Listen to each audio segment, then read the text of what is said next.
Hello and welcome to Rajya Sabha Television. I am Vishal Dahiya. Now, this year has been full of challenges due to COVID-19 pandemic, and all of us have tried to tackle those challenges in our own way by adapting to the new normal. More than ever, now is the time to learn from our experiences and plan for the future ahead. So how is India planning for the future? Through restructuring, through reimagining, reviving, reshaping, resetting. We will bring you all these details in our new show, Reset India, where we'll talk about all these aspects, bring you detailed information as well as informed discussion. So here it is, Reset India. Before we start discussion, let's take a look at some of the growth figures, that is the growth trajectory of the Indian economy in the past few years. And let's start from 2017-18, where it was 7%. In 18-19, came down to 6.2%. In 2019-20, it was 4.2%. And after the COVID pandemic, in the second quarter of 2020-21, it is minus 7.5 as of now. So we have to start from here and attain those heights where we were earlier and much further ahead as well. We'll try and understand as to how this will happen actually and how all these details will take place. For all this, we have a detailed discussion with informed panelists, and let me first introduce our guests to you, with whom we will talk about all these details. We have with us Mr. Dilip Chenoy, the Secretary General of FICCI. We also have with us Dr. Arvind Virmani. He is the Chairman of EGROW Foundation, and Professor Arvind Mohan is also with us. He is from the Department of Economics in the University of Lucknow. Welcome all of you to Rajya Sabha Television and this new presentation on RSTV, that is Reset India. Today we're going to talk about the case for reforms, why there is a need to push reforms or the reformist agenda in almost every sector. And let me begin with Dr. Virmani. Dr. Virmani, how do you, how would you like to go ahead and set the stage here when we talk about where we are in terms of our economic growth, where we need to go, and the reformist agenda which we need to follow? So given that it's the first show in a series, I'll take a little bit of time. You quite rightly started from the growth slowdown. So let me start from that point. So for the last, even before the pandemic, there was a gradual slowdown in growth. And at the EGROW Foundation, we did a research paper where we pointed out that we called something called the J curve of institutional reform. So a lot of the focus of the government, the Modi government in its first term, was in what I would call institutional reform. And what we showed in our paper is that it has a big downside, which can be represented as a kind of J. So even if the reform is good, initially you will get a decline in growth till it starts rising again. So kind of J curve. And we pointed out certain things. I mean, we won't go into the deep, just to set the agenda. So there were certain I'll just mention 2 or 3 institutional reforms. For example, IBC is a good reform, but initially it results in companies going bankrupt, etc. It creates an atmosphere which is somewhat negative. So you have a temporary setback. The MPC was a big institutional reform. But again, because it was new, there were mistakes. There were too much tightening, which had a negative effect on growth, and so on. So there were a number of things which you called institutional reform. Not all of them were perfect, not all of them were good, but the overall point here was that growth slowed down. So as you pointed out, the last year before the pandemic, the average growth was 4.2% for the economy, which is quite low for India, given our recent experience. So that brings us to the pandemic. Now, in the pandemic, again, we did a number of research papers, and the basic intent was that old expression that a crisis is a terrible thing to waste. Fortunately, the government realized this, and I'll very quickly, after laying the background, just give you a little bit, and then you can pursue the details. Okay. So I think the government realized that this was both a crisis which needed careful handling, but also an opportunity. So over the second term of the Modi government, actually the re-evaluation started around September. You'll remember the corporate tax change. That was really, of course, it was a big reform because it went even further than many of us have been saying. For example, by trying to attract supply chains for new manufacturing. You'll recall the general corporate tax was reduced to 25%, but for new manufacturing, it was reduced to 15%. That 15 part was a surprise even to me, who had been recommending corporate tax reform. Others, of course, had too. So the point is that since that start and a reorientation and a recognition that there were things which needed to be reformed, which were slowing down the economy. So during the pandemic, now we've seen a series of reforms, which we can go into some of the details. I'll just mention two and then leave it for you to pursue the specific ones. The two big ones, of course, were the labor codes. One labor code had already been reformed earlier, but three of them in one go were reformed. And the second one, of course, is the agricultural reform, which we've, of course, had a lot of discussion. So I would avoid discussing that today. Maybe, we can discuss some of the other reforms. So I think the opportunity has been used by the government. I am very happy with it. And what it'll do is that it'll set the stage, it is setting the stage for recovery after the pandemic is over. During the pandemic, of course, fiscal monetary policy has to be done. We can discuss that separately if that's part of your agenda. But beyond the immediate crisis, which now hopefully by and large be over by the end of this year, and these new reforms, a whole series of reforms are setting the stage for going back to a higher growth level starting from the next financial year.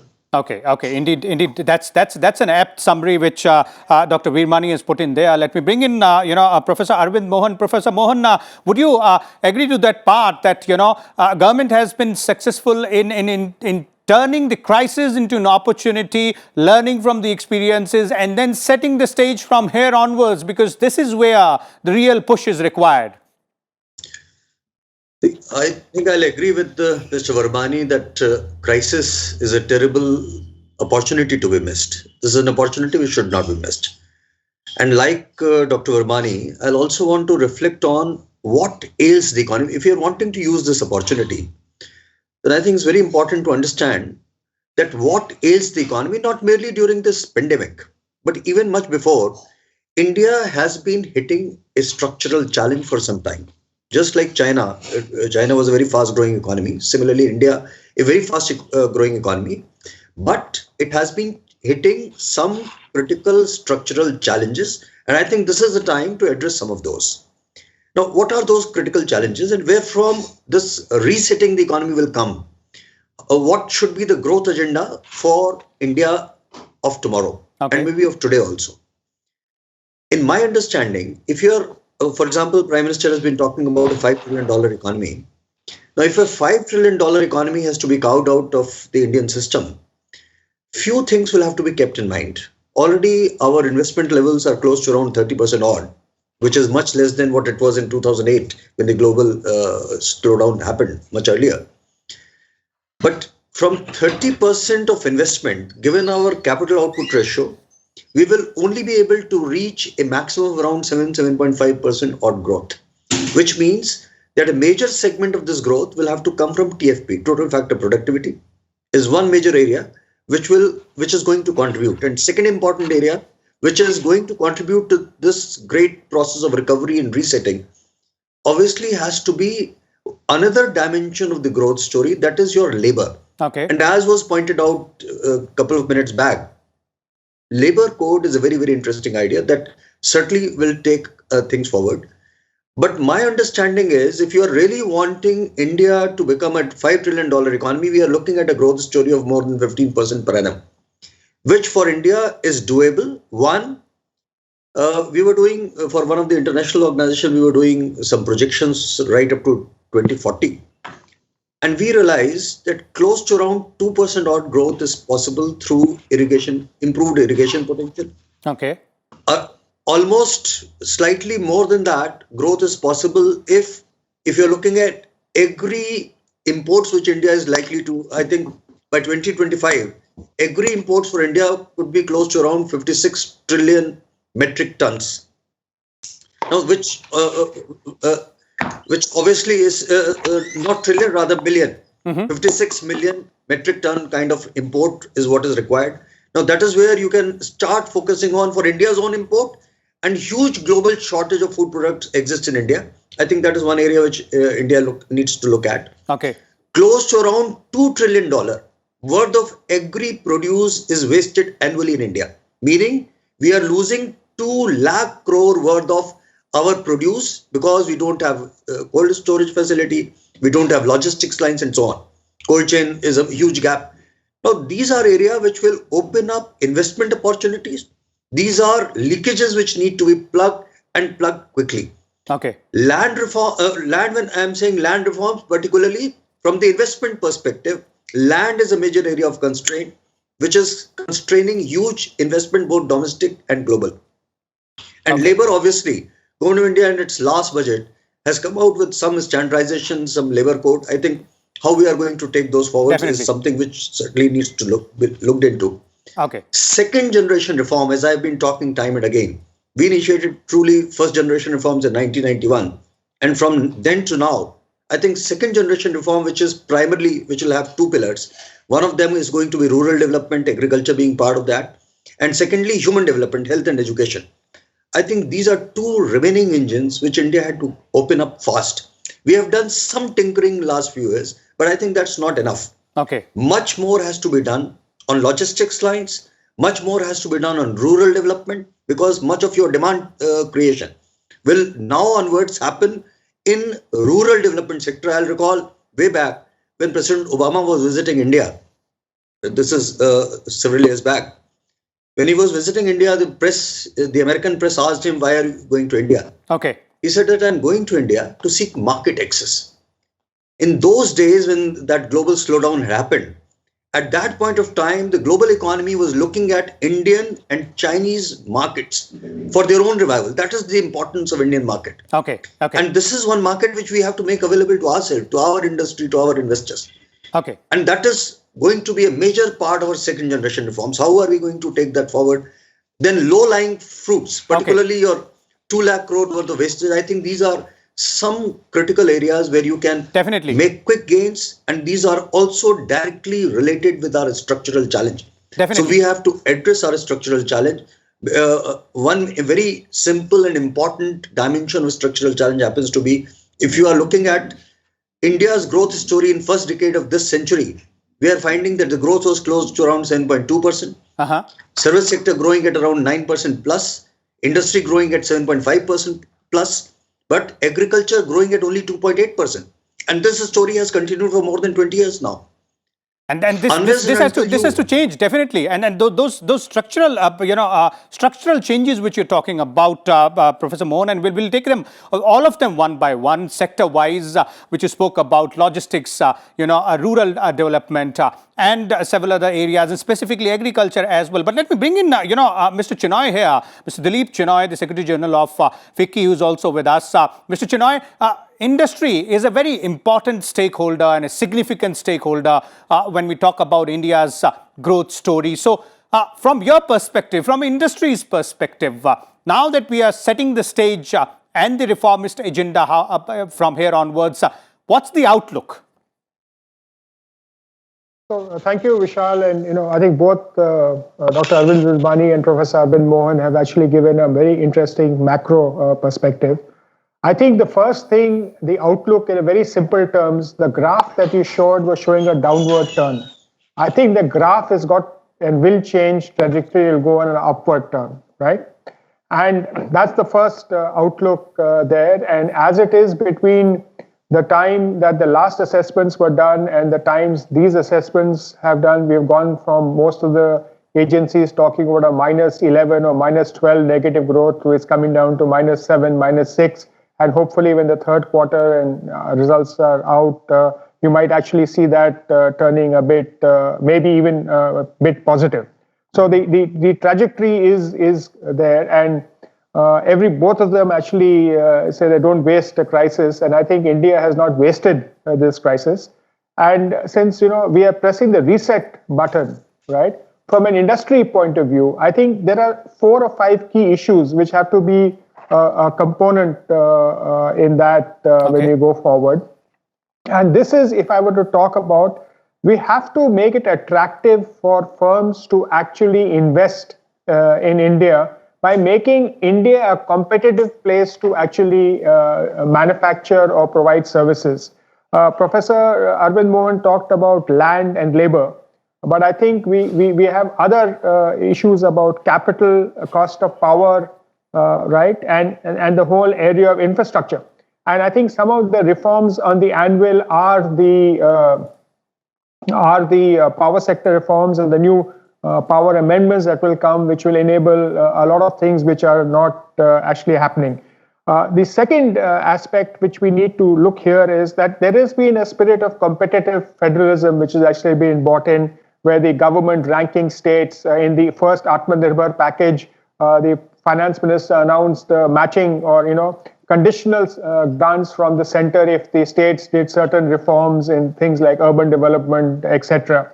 We need to take that forward. In the PLI schemes that were announced, right, and there were people were invited for setting up parks, right, and the funds were contingent to the states actually doing something. So this moving from a competitive federalism to a cooperative federalism to a collaborative federalism, I think that is something which is going to happen where the states support the center initiatives, whether it is in the defense manufacturing, this whole initiative made for local purchase, the defense corridors, etc.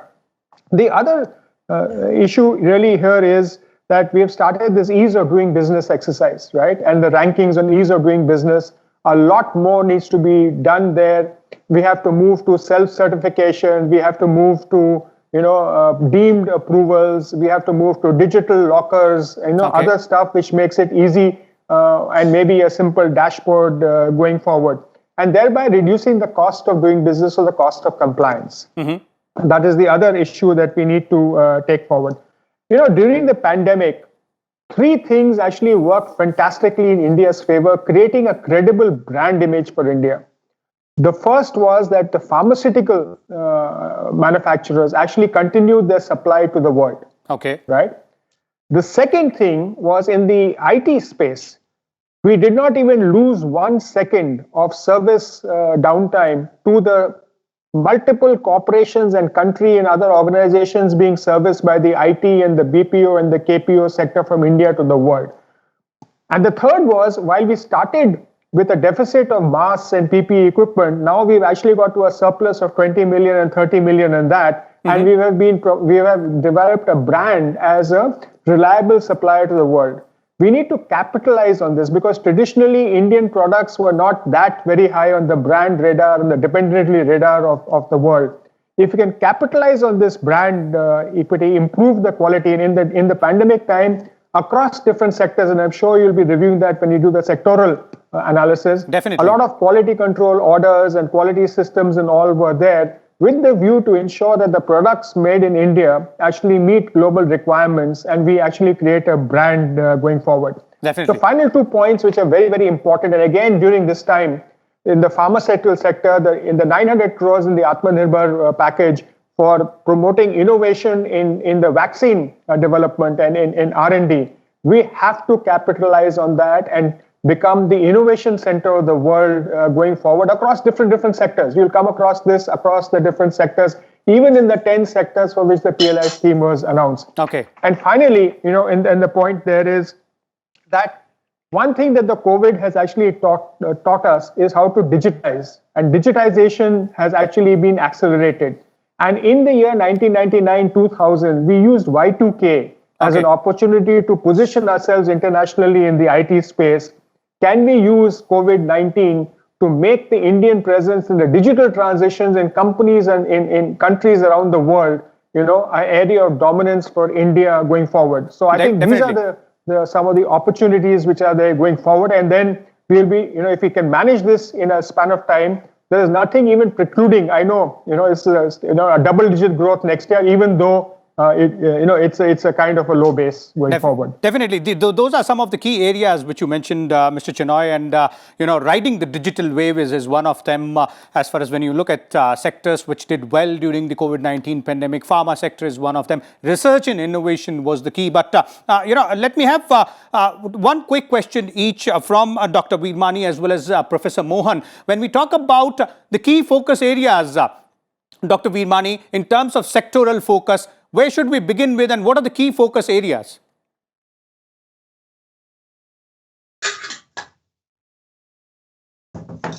Dr. Virmani? Dr. Virmani, you will have to unmute yourself, sir. Yeah, sorry.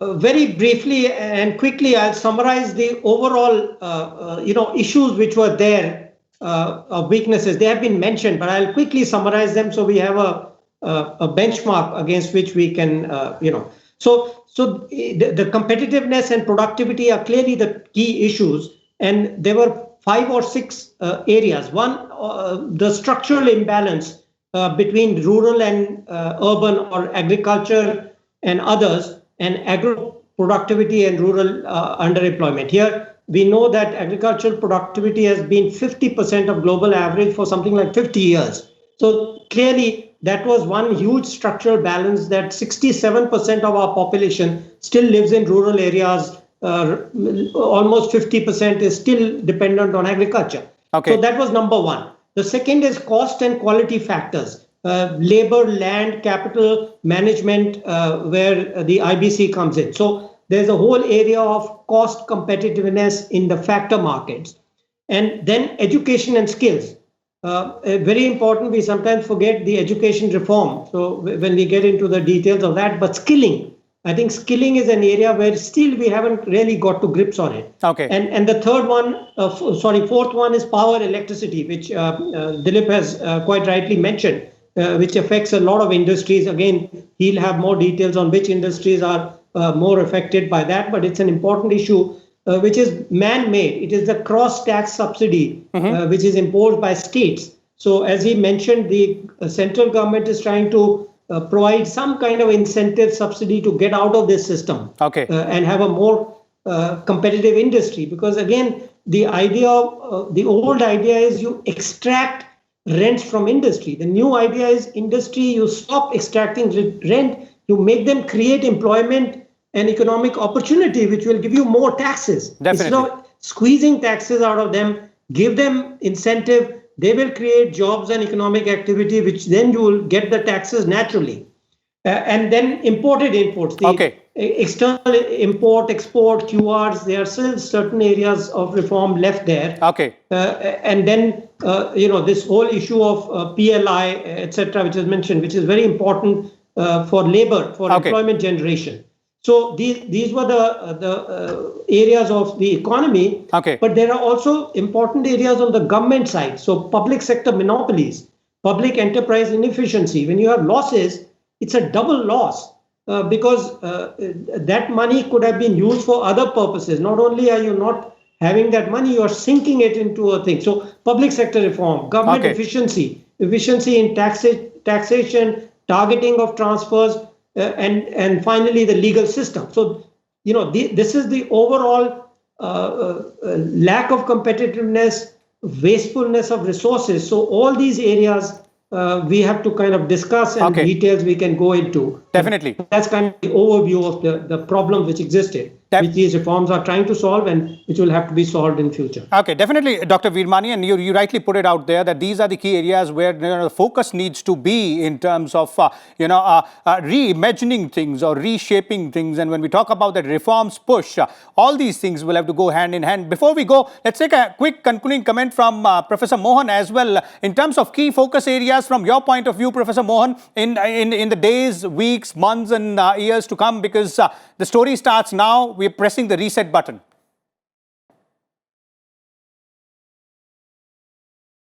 Professor Mohan, you will have to unmute yourself, sir. See, 21st century, as estimated by a number of international organizations, is that 21st century will be ruled by four major industries: agriculture as an industry, food processing, textiles, and knowledge. And I think these are key areas where India has a strength, and this is where we'll have to focus, which means one, obviously, the process of reform which was initiated some 25, 30 years back has to be completed, which means start focusing on rural development, because already your industry is hitting a ceiling because it is not getting domestic demand. So the moment you unshackle the rural economy, industry and the urban areas will begin to grow. That's area number one. For me, rural development has to be the key area, key thrust. There are lots of opportunities which will transform Indian economy, ensure that double-digit growth happens. Two, human development. What I think in early 90s, what we were able to do primarily was that we unshackled the industry. Industry responded, and we suddenly catapulted from a crisis to the big league. Remaining two engines, rural development and human development, health education, has same energy which the first engine had. I think in last few years, we have done enormously on these areas. I think we need to further strengthen those. This is two. Third, obviously, is research and development. I think the future economy will be driven by research and development. And as Mr. Chenoy rightly said, digitization is the new opportunity that India has already, certainly we have shifted gears. For example, in education sector alone, which I belong to, we have seen that what looked impossible in universities, suddenly everything is digitized, from classrooms to research and global interactions. So I think this is the story all around the economy, almost all sectors. So this is something which we need to harness upon. This is something which India is hub for. And I think we can literally sell it to the world. And remaining story is exactly what we have been talking about. Start unshackling our structural challenges like the labor story, the land story, infrastructure being a major challenge, as has just been pointed out. I think these are key areas which need to be taken. India is ready. Let's transform it. Definitely. India is ready, and let's start the new journey. Let's deal with the structural challenges first, bring those changes as Professor Mohan is pointing out. And there's some, wonderful sum up and remarks by both Mr. Chenoy as well as Dr. Virmani in terms of key areas of focus. And it's a huge task, huge challenge. But as our panelists are, pointing out, India is up to it. Thank you so much, Dr. Virmani, as well as Professor Mohan and Mr. Chenoy for sharing your views with us.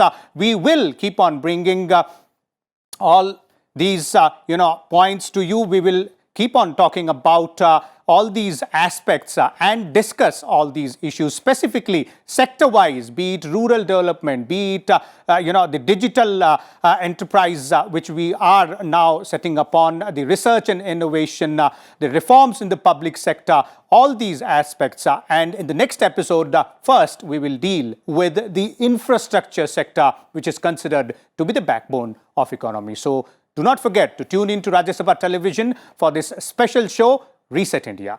Thank you.